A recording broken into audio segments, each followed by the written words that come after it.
సంవత్సరకాల Bible పఠన ప్రణాళికలో 134వ రోజు మే 13వ తారీఖు. ఈనాటి అనుదిన బైబిల్ పఠనములో 2 అధ్యాయములు పరిశుద్ధ గ్రంథంలోని పాత నిబంధన గ్రంథము నుండి సంఖ్యాకాండము 16వ అధ్యాయము మరియు 17వ అధ్యాయము. ఈనాటి భాగములోని 2 అధ్యాయములలో మొదటి అధ్యాయము సంఖ్యాకాండము 16వ అధ్యాయంలో ఉన్న 50 వచనములు.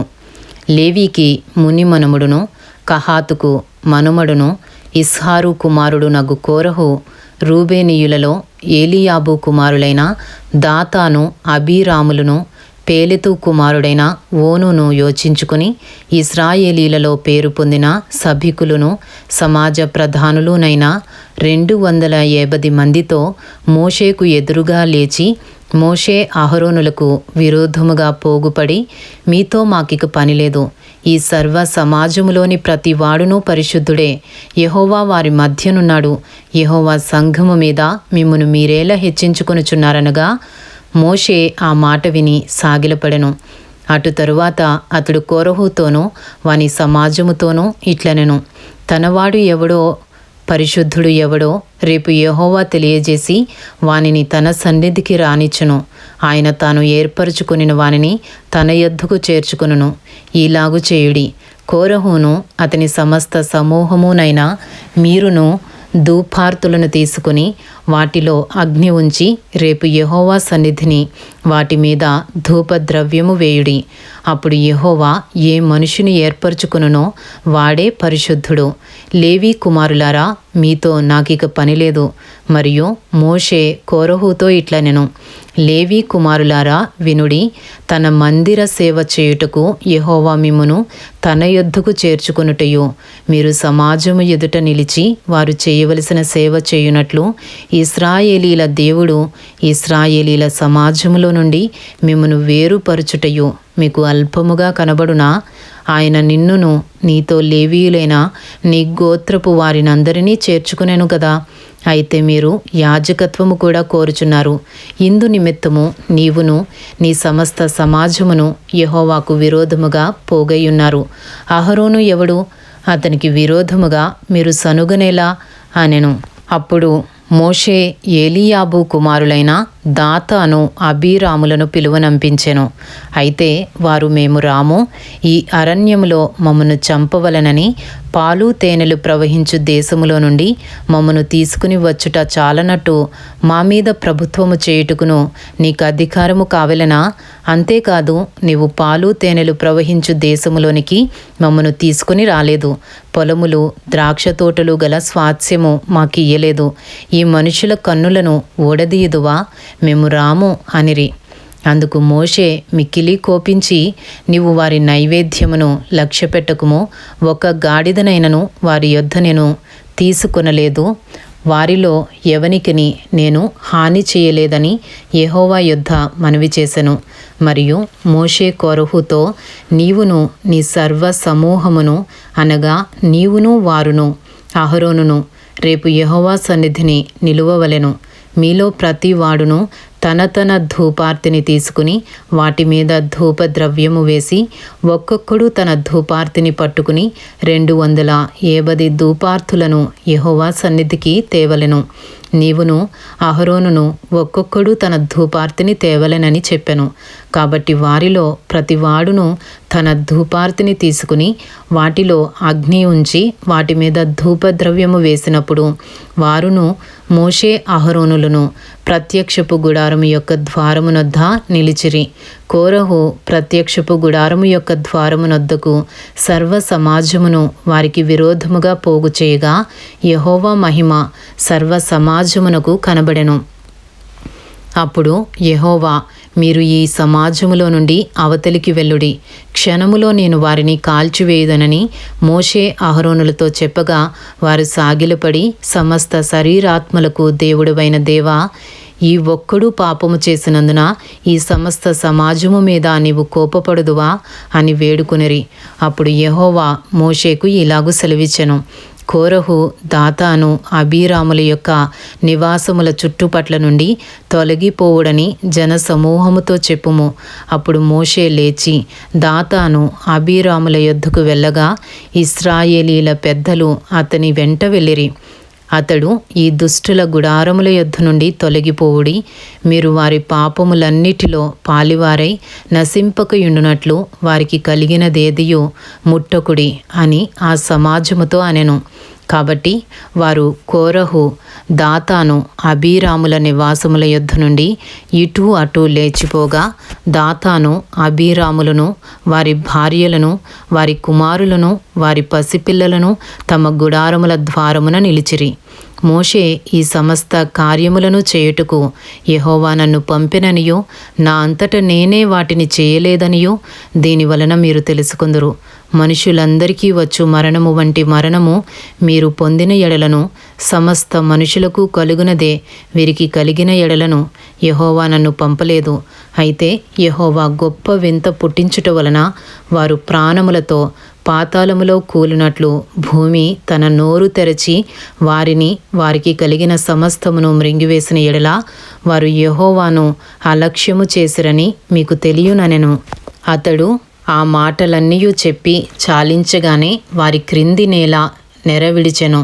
భూమి తన నోరు తెరచి వారిని, వారి కుటుంబములను, కోరహు సంబంధులందరినీ, వారి సమస్త సంపాద్యమును మృంగివేసెను. వారును వారి సంబంధులందరూ ప్రాణముతో పాతాళములో కూలిరి.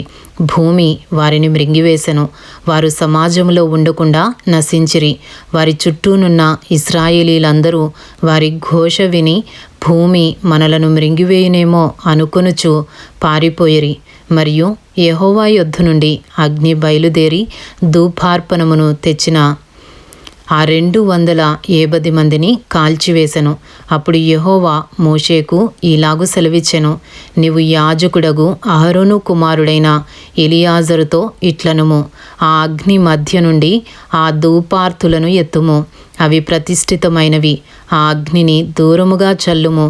పాపము చేసి తమ ప్రాణములకు ముప్పు తెచ్చుకునిన వీరి ధూపార్తులను తీసుకుని బలిపీఠమునకు కప్పుగా వెడల్పైన రేకులను చేయవలెను.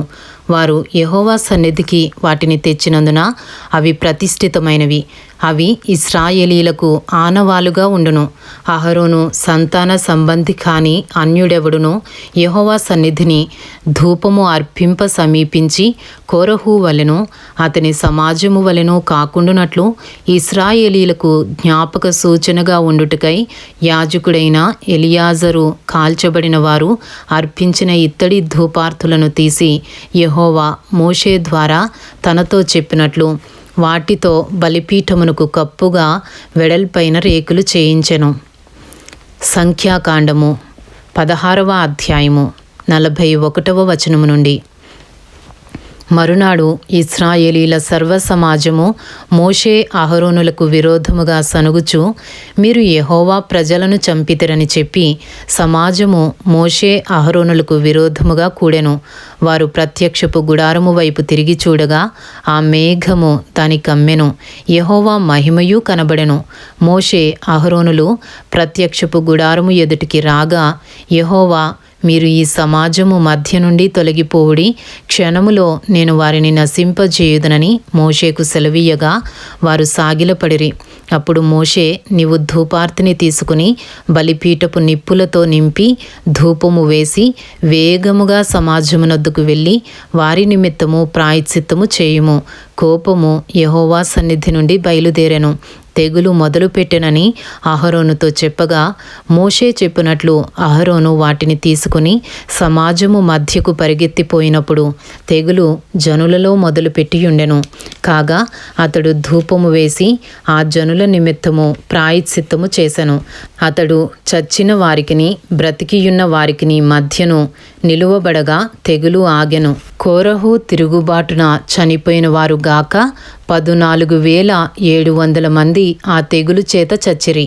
ఆ తెగులు ఆగినప్పుడు అహరోను ప్రత్యక్షపు గుడారము యొక్క ద్వారము దగ్గరనున్న మోషే యొద్దకు తిరిగి వచ్చెను. ఇంతటితో సంఖ్యాకాండము 16వ అధ్యాయంలో ఉన్న 50 వచనములు పూర్తి చేయబడినవి. ఈనాటి భాగంలోని 2 అధ్యాయములలో 2వ అధ్యాయము. సంఖ్యాకాండము 17వ అధ్యాయంలో ఉన్న 13 వచనములు. యెహోవా మోషేకు ఇలాగు సెలవిచ్చెను, నీవు ఇశ్రాయేలీలతో మాట్లాడి వారి యొద్ద ఒక్కొక్క పితరుల కుటుంబమునకు ఒక్కొక్క కర్రగా, అనగా వారి ప్రధానులందరి యొద్ద వారి వారి పితరుల కుటుంబముల చొప్పున 12 కర్రలను తీసుకుని ఎవరి కర్ర మీద వారి పేరు వ్రాయము. లేవీ కర్ర మీద అహరోను పేరు వ్రాయవలెను. ఏలయనగా పితరుల కుటుంబముల ప్రధానునికి ఒక్క కర్రయే ఉండవలెను. నేను మిమ్మును కలుసుకును ప్రత్యక్షపు గుడారములోని శాసనముల ఎదుట వాటిని ఉంచవలెను. అప్పుడు నేను ఎవని ఏర్పరచుకుందునో వాని కర్ర చిగురించును. ఇశ్రాయేలీలు మీకు విరోధముగా సనుగుచుండు సనుగులు నాకు వినబడకుండా మాన్పివేయుదును. కాబట్టి మోషే ఇశ్రాయేలీలతో చెప్పగా వారి ప్రధానులందరూ తమ తమ పితరుల కుటుంబములలో ఒక్కొక్క ప్రధానునికి ఒక్కొక్క కర్ర చొప్పున 12 కర్రలను అతనికి ఇచ్చిరి. అహరోను కర్రయు వారి కర్రల మధ్య నుండెను. మోషే వారి కర్రలను సాక్ష్యపు గుడారములో యెహోవా సన్నిధిని ఉంచెను. మరునాడు మోషే సాక్ష్యపు గుడారములోనికి వెళ్ళి చూడగా లేవీ కుటుంబపుదైన అహరోను కర్ర చిగిర్చియుండెను. అది చిగిర్చి పువ్వులు పూసి బాదము పండ్లు గలదాయెను. సంఖ్యాకాండము 17వ అధ్యాయము 9వ వచనము నుండి. మోషే యెహోవా సన్నిధి నుండి ఆ కర్రలన్నిటినీ ఇశ్రాయేలీయులందరి ఎదుటికి తేగా వారు వాటిని చూచి ఒక్కొక్కడు ఎవరి కర్రను వారు తీసుకునిరి. అప్పుడు యెహోవా మోషేతో ఇట్లనెను, తిరగబడిన వారిని గూర్చి ఆనవాలుగా కాపాడబడినట్లు అహరోను కర్రను మరలా శాసనముల ఎదుట ఉంచుము. వారు చావకుండునట్లు నాకు వినబడకుండా వారి సనుగులను కేవలము అణచి మాన్పివేసిన వాడవవుదువు. అప్పుడు యెహోవా మోషేకు ఆజ్ఞాపించినట్లు అతడు చేసెను. అలాగుననే చేసెను. అయితే ఇశ్రాయేలీలు మోషేతో ఇట్లనిరి, ఇదిగో మా ప్రాణములు పోయినవి, నశించిపోతిమి, మేమందరము నశించిపోతిమి.